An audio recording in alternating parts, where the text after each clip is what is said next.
Hello. Whoops. I was too far away. Hello. Hi. Hello. And welcome to Apparitions and Alibis. I am your host, AJ Stallman. When I was younger, there was a movie that I really enjoyed. A couple, actually. Remember the movie The Parent Trap with Lindsay Lohan, before she went off the rails or whatever? I destroyed the VHS. Watching it over and over. And yes, VHS, probably considered old now. Are DVDs considered old? Not like Blu-ray, just like DVDs. Now that we stream everything. I can't focus on that. I'll have a crisis.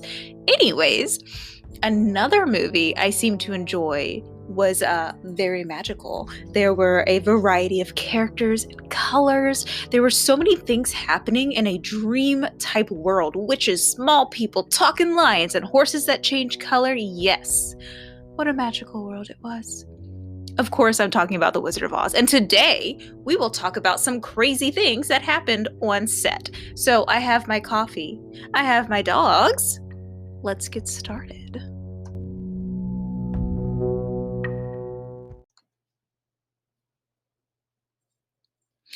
So, the Wicked Witch of the West. You know her little gremlins, her posse of flying flea bags. Obviously, I have some feelings about them. Well, as a young AJ, sweet and innocent, I was terrified of the flying monkeys. Why I wasn't scared of the green lady who was the root of the problem, I will never know. However, just because the character is evil in the movie does not mean that the actress deserved to be caught on fire. Yes, Margaret Hamilton and flames. While filming the scene where the witch vanishes in a flash of smoke, the effects crew started the fire before she had enough time to safely exit the stage. The flames caught her hat and broom on fire, scalding her chin, her nose, her right cheek, the right side of her forehead. The eyelashes and eyebrow on her right side were just burned off. Her upper lip and eyelid were also really badly burned. And when she looked down, she even had skin burned off her hand. The copper makeup she wore caught fire from the broom. It took her 6 weeks to recover, but of course, 6 weeks later, the nerves in her hands were still exposed. So she wore a green glove instead of the normal, copper green makeup. Shortly after returning to set, she was asked to film yet another fire scene. She refused to take part in the stunt, which is understandable based on what had already happened. And she's a single mom. She's not trying to catch on fire and her baby be alone. Come on. But her double went ahead and did the scene and immediately caught fire. Flames bursting from the broom again. The double was named Betty Danko, and she ended up spending 11 days in the hospital and stated that she felt as though her scalp was coming off. Ew. Betty was paid a whopping $35 for her day's work. Wow. Next, the magic of snow. That scene was always very beautiful. The crisp white flakes slowly falling onto Dorothy as she napped among the brightly colorful poppy flowers. But to get that beautiful shot, they used a not so beautiful method. Before the ease of computer-generated effects, other methods had to be used to get the look that they were trying to achieve. So, no fancy electronics. How do you get snow? Aha! I know. Asbestos. But it wasn't just this movie that used the fun material of sickness. In the 1930s, the substance was used a lot in holiday decor. So you might want to check some of Grandma's antique Christmas decorations. Fun stuff. Now, the Tin Man and his sick lungs. Buddy Ebsen, who played the Tin Man, woke up one night during the rehearsal period screaming about unbearable cramping in his hands and his legs and just feeling like he was unable to breathe. His wife quickly called the ambulance and he was rushed to the hospital. It turns out the makeup he wore as the Tin Man was pure aluminum, and he was breathing that into his lungs. He remained in an oxygen tent for 2 weeks to heal his lungs. Rather than feeling poorly for their actor, the studio was pissed. I don't know why my dogs are barking. So the studio's mad, and they just tell him to get back to work. When the studio was told that Ebsen could not immediately return due to his blue skin, the studio simply replaced him with another actor named Jack Haley. Though the makeup was changed, Haley did get an eye infection. There were some other makeup mishaps as well. Ray Bolger, who played the Scarecrow, removed the rubber prosthetics mask from his face the last day of filming to find he had burlap scars around his mouth and chin. Although he was relieved to be free of the mask, which was said to be thick and not porous at all, he had scars, and they stayed on his face for like 1.5 to 2 years. And with that mask, he was unable to sweat or breathe through his skin, and he stated it felt like he was suffocating. And Margaret Hamilton, the Wicked Witch of the West, had another issue on set beside getting burned. Her makeup had sunk into her skin after filming. It would be months before her skin would be normal again.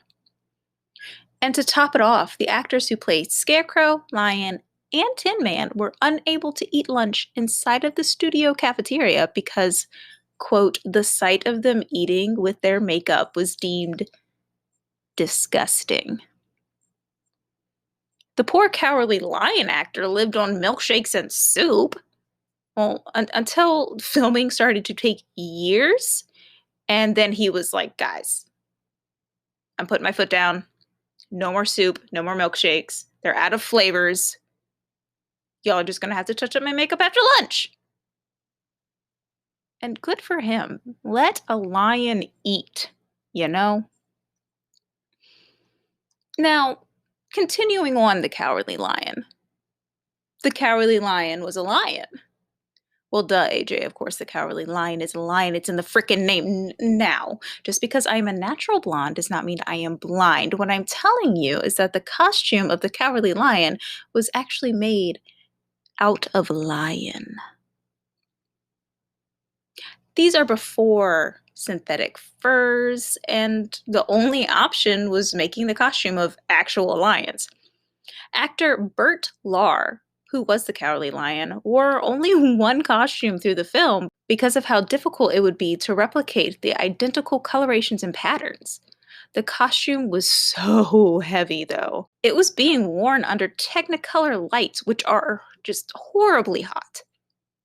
These lights are so hot that the actors with less thick costumes were known to have fainted and needing to be carried off the stage.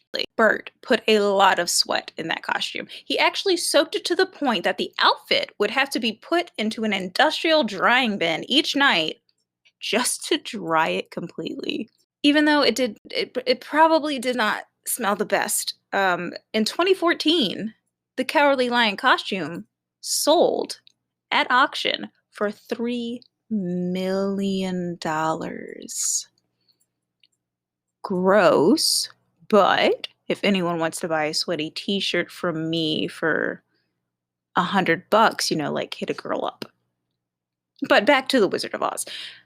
Did you know that during the scene that Dorothy, played by Judy Garland, slaps the lion, she giggled in between the takes?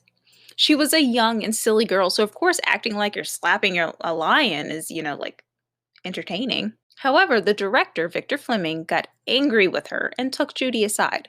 Now, instead of being a grown adult talking to like a 16-year-old girl, being like, yo, I really need to get your stuff together. We've done this take like 3,000 times and I'm trying to go home to my baby mama and eat some rice pudding. He slapped her across the face and then told her to go in there and work. Well, probably not the best idea, especially for today's standards. The next time they attempted the scene, there wasn't any giggling. According to Sid Luft, who was married to Judy Garland for a number of years, the Munchkin actors in the movie made Judy's young life a living hell. He was quoted in his memoir, Judy and I, My Life with Judy Garland. They would make Judy's life miserable on set by putting their hands under her dress.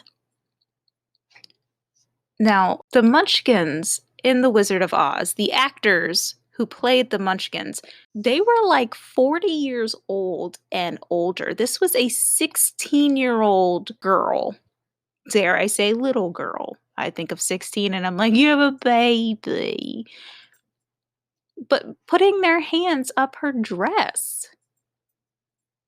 That's awful. Let's talk about something happy. The song Over the Rainbow, which personally makes me cry because I have very fond, loving memories of my dad singing it or whistling it in my childhood home whenever he would walk into the kitchen. The doorway to the kitchen was an arch, like a rainbow, so it made sense. I love you, Daddy. But the song almost didn't make it into the movie. The producers thought it was too low and slow for young kids, plus the studio head thought it was depressing. Ultimately, they left it in when one producer and one assistant producer threatened to quit if the song was cut. Go them. Now, the rumor most people have probably thought of by now. Munchkin suicide. The answer is no. A Munchkin did not commit suicide on the set. The scene in question when Dorothy and Scarecrow attempt to pick an apple and find the Tin Man. The group heads down the yellow brick road, and a shadow in the distance is said to resemble a person hanging. It is not, for it is but a bird. To make the movie set appear more real, the studio thought it'd be cool to bring in live birds to just wander and poop all over the set. My favorite fact, though, is how they got a horse of a different color to, well, change colors. It was Jell-O, my friends, Jell-O. It was Jell-O. So multiple Emerald City horses were stuck with Jell-O crystals to achieve their rainbow hues. The scenes, of course, had to be shot super quick before the horses nom and licked all the Jell-O off. But isn't that cool? Like, freaking Jell-O? That's how you do magic, my friends, magic. And last but not least, if anyone has read the book, you know that it is slightly different from the movie. And when I say different, what I mean is violent. For example, in the book, there's an area with a tiger-bear hybrid, multiple of them, being killed. Oh, and the Tin Man used his axe to behead a wildcat and 40 wolves. 40. And Scarecrow dies due to a bumblebee swarm. Yeah. Just hits you right in the childhood, doesn't it? Mm-hmm.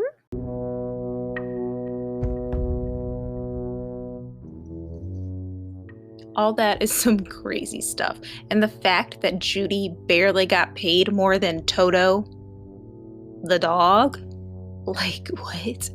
And the dog actually made more money than the people playing the Munchkins. So, that's cool. Oh, how times have changed, and mostly for the better. I mean, copper makeup? Really? And asbestos? Asbestos? No! Asbestos. It's just insane to me, guys. Insane.